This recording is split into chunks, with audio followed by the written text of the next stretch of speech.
Well, hello there, everyone. It is Wednesday, and that means that it is time for our weekly Wednesday chat on art, creativity, and frequently we do a deep dive into surface design.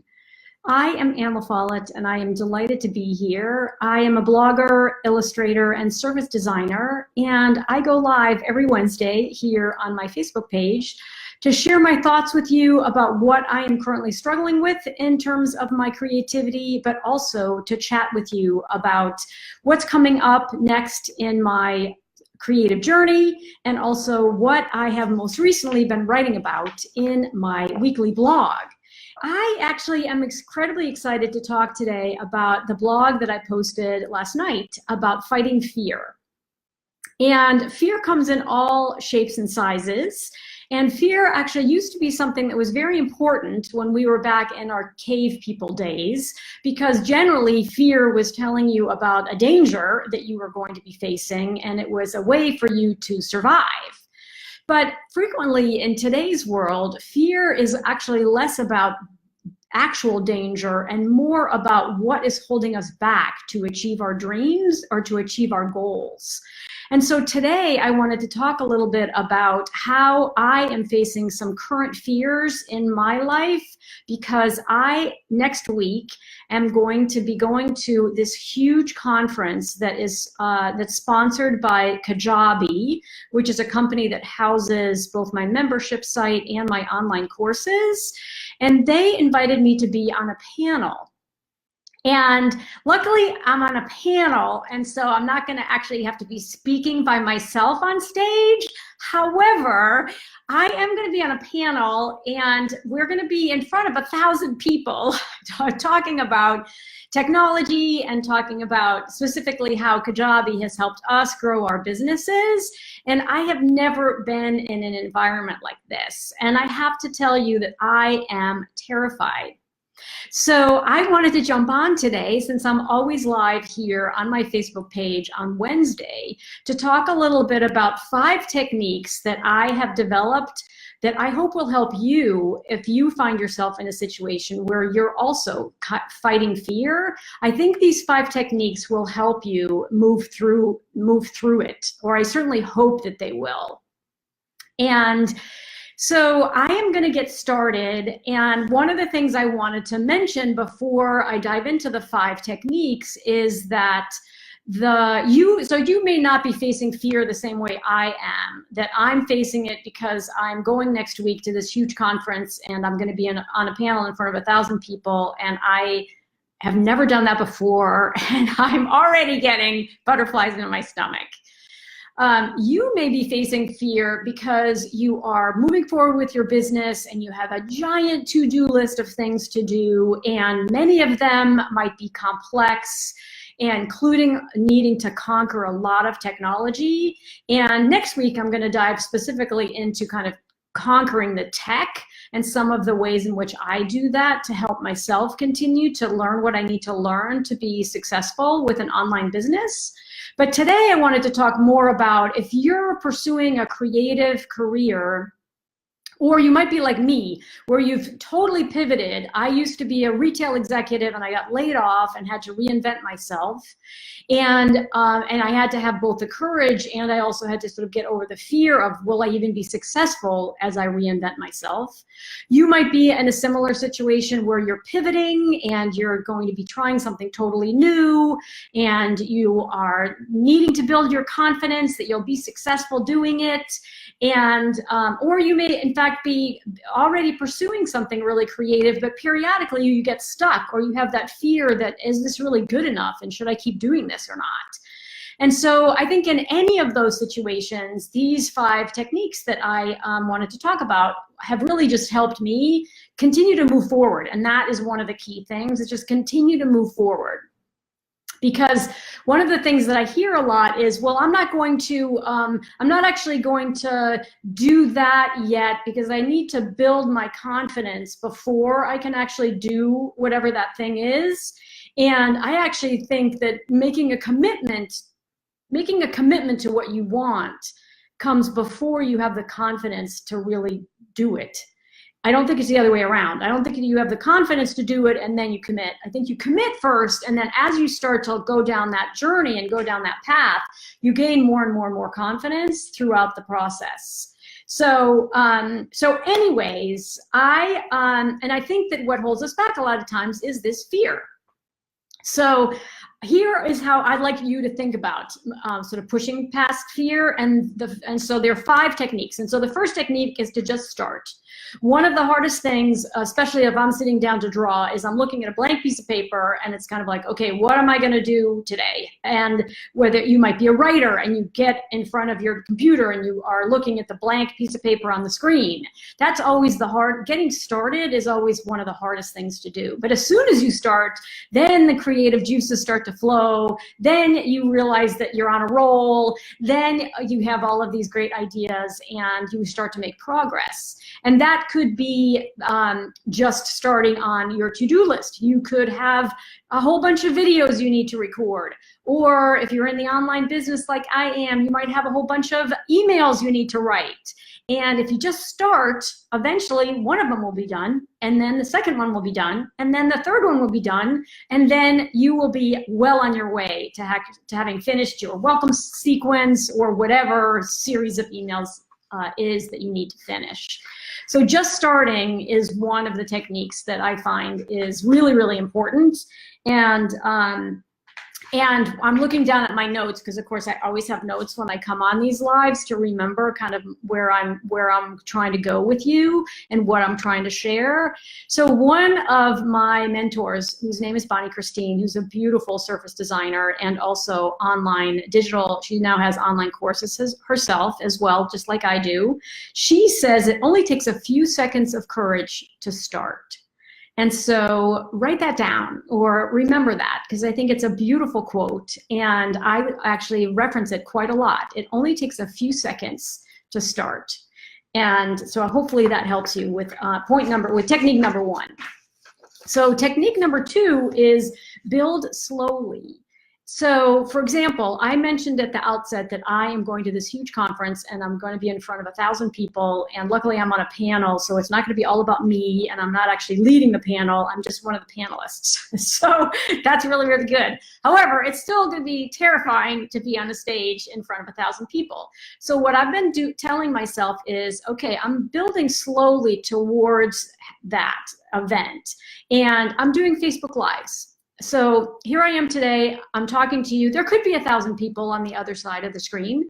This broadcast is going to be live on Facebook forever unless I had to take it down. And eventually 1,000 people will have watched this.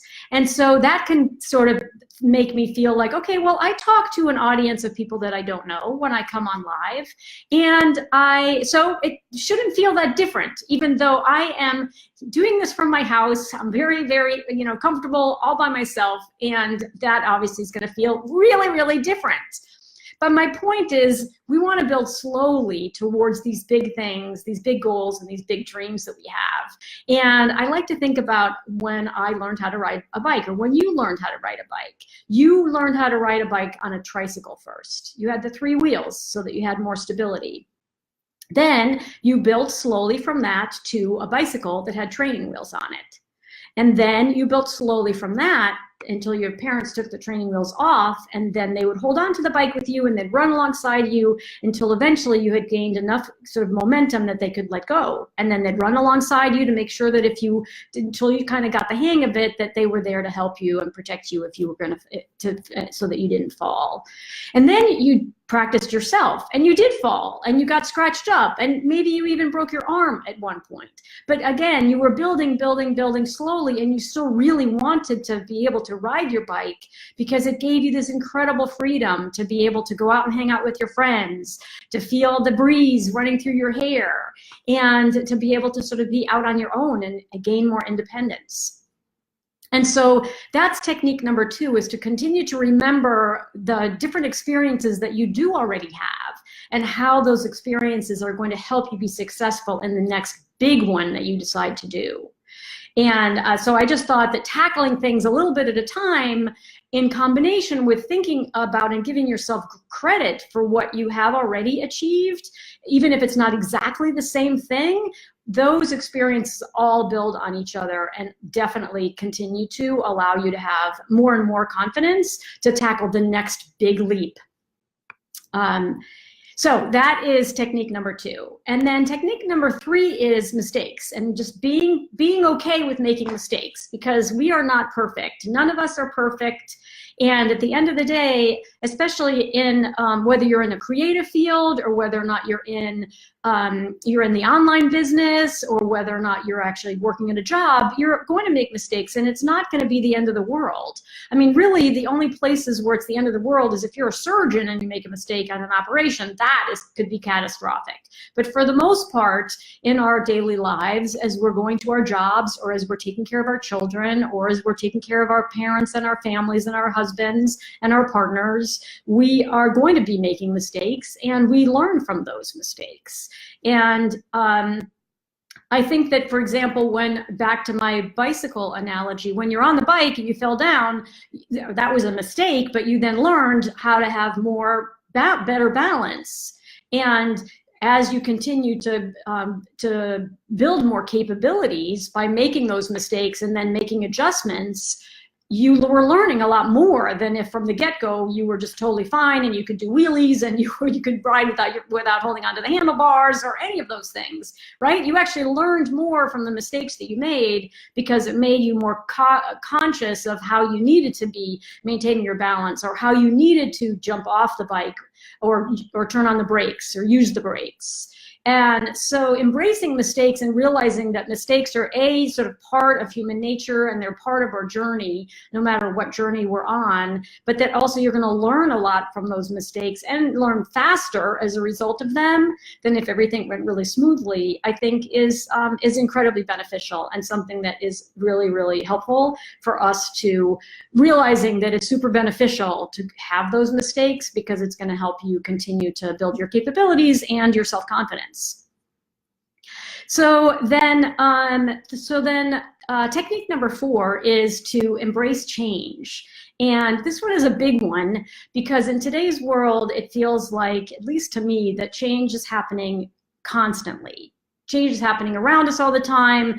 Change it feels like our days are fuller, or there's more jam-packed into them. There are more things we need to figure out, or there's just maybe more information coming at us. And maybe because more information is available to us or coming at us, it can make it feel that that change is really overwhelming. But I was reflecting the other day on, yes, we sort of feel like change today is amazing, and it's amazing to have essentially a computer in your pocket in the form of your smartphone. But I was reflecting on what did it feel like back in the day when you had to stop what you were doing when the sun went down because there was no electricity. And so for a very long portion, especially during the winter months, as soon as the sun went down, you were in your home and you had candles potentially, but there wasn't that much that you could sort of do to extend both the amount of time you could be working on something or the amount of time you could be reading or learning, because there was a lack of electricity. And so when people in that day and age all of a sudden could turn on the lights, and they could stay up 3 hours later, or they could start to listen to the radio together and hear voices from different parts of the country or even the world. I mean, that must have been a spectacular change to both adapt to and to experience. And so that sort of puts in context kind of the craziness that we are surrounded with today. And it also reminds me that we have the ability to shut it off. And so if we're overwhelmed by social media, we can shut it off. Or if we're overwhelmed by the fact everybody can text message us all day long, we can leave the phone upstairs so that we can't see any of those messages and take a little bit of a break from the constant sort of deluge of constant contact. if you will. And so change is inevitable. And so we have to embrace the fact that change is inevitable. And one of the things that I'll talk more about next week is that one of the great things about change today, especially in relation to technology, is that it's making things so much easier. I started in this online business, this creative business and online business now about a year and a half ago. And just the tools that I have available to me today, like Kajabi, which I'll be talking about next week on stage, but some of the tools that are coming out today, whether it's how you could build your website, or it's how you can house your membership, or it's how you can keep track of how you're spending how efficient your advertising is. All of these tools are so much easier to use, and every single year, frankly, almost every couple of months, they get updated again with a new set of capabilities or a new set of features that make it even easier. And so much of today's technology is moving towards sort of this drag and drop and template-based technology that even somebody like me, I just turned 60. I'm not particularly tech savvy. I've never been the one in the family who was like the tech geek. I can figure it out, and that's amazing. And first of all, it's incredibly empowering. It makes me feel like I'm still young, I'm still vibrant, I still have a lot to offer, and I can play with, I can play with the kids. I can do super cool things on my computer. And, my son is at the Rhode Island School of Design, and he came home, and I think he was kind of impressed that I could use Adobe Illustrator, which is not an easy computer program to do my surface pattern design on. And so anyway, so embracing change and realizing that, in fact, some of the newest change is going to make your life easier is actually, I think, something that's super beneficial, especially as it relates to fear and passing through your fear. And then the last thing that is probably the one that is the most important to talk about is being yourself. And I was incredibly fortunate to listen last night to a podcast by Oprah Winfrey. I'm just looking at my notes because I didn't remember the name of it. But it's a talk that she did, I think, several months ago. She's on tour a lot, and so I think she was out here in California. But she basically did a presentation. She was on stage. So it was a stage presentation that then got turned into a podcast or a recording, and it's called Your Own Truth. And you can Google it and go listen to it. It's really fantastic. Of course, she's fabulous. So first of all, she starts out the conversation. She's on stage in front of 1 million people. You can hear everybody clapping. And so first of all, that's sort of getting me in the zone for like being on this panel where 1,000 people next week. But more importantly, she actually starts the broadcast out with this by reciting this incredibly beautiful poem by Maya Angelou. And then she moves on to talk about, and she really repeats this theme over and over again, but in several different ways over the course of the presentation, that being yourself and making sure that you're listening to your inner voice about sort of who you are and who you want to be or how you want to be is the ultimate gauge of where you want to be going and how you want to be going towards whatever that goal is, and also how to always sort of reground yourself in what is real and what is true and what is important and what is not important.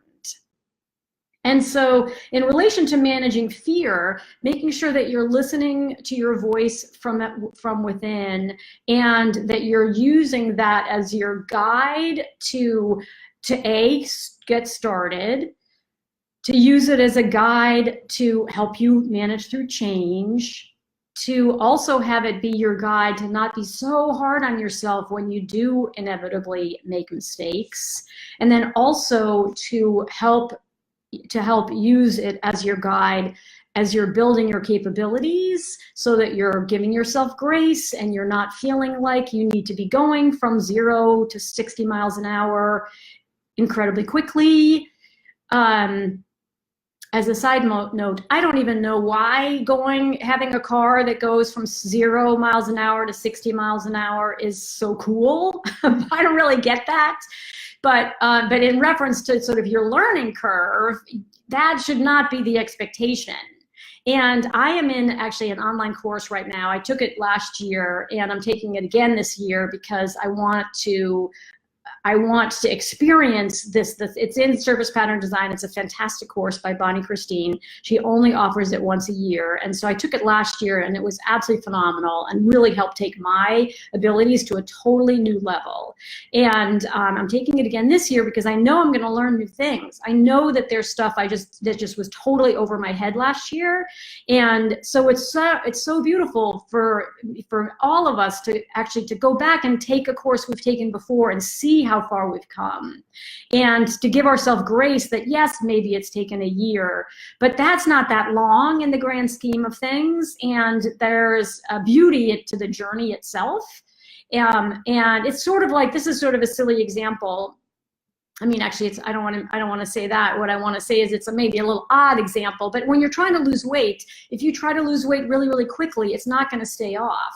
However, if you start to make really long-term changes to what it is that you eat and how much exercise you get and the lifestyle that you want to lead, and you make those changes very, very, very slowly and very incrementally so they become more habits, then they stick with you. They stick with you, and the weight comes off much more slowly, but then it doesn't come back because you've changed your entire approach, your whole lifestyle, the habits you have, the food you even have around yourself. And that's the same when you're learning something new. You want to be super patient with yourself so that you can go from a rank beginner and move slowly into being more of an intermediate student, and then eventually into a more advanced, into the more advanced world inside that particular discipline.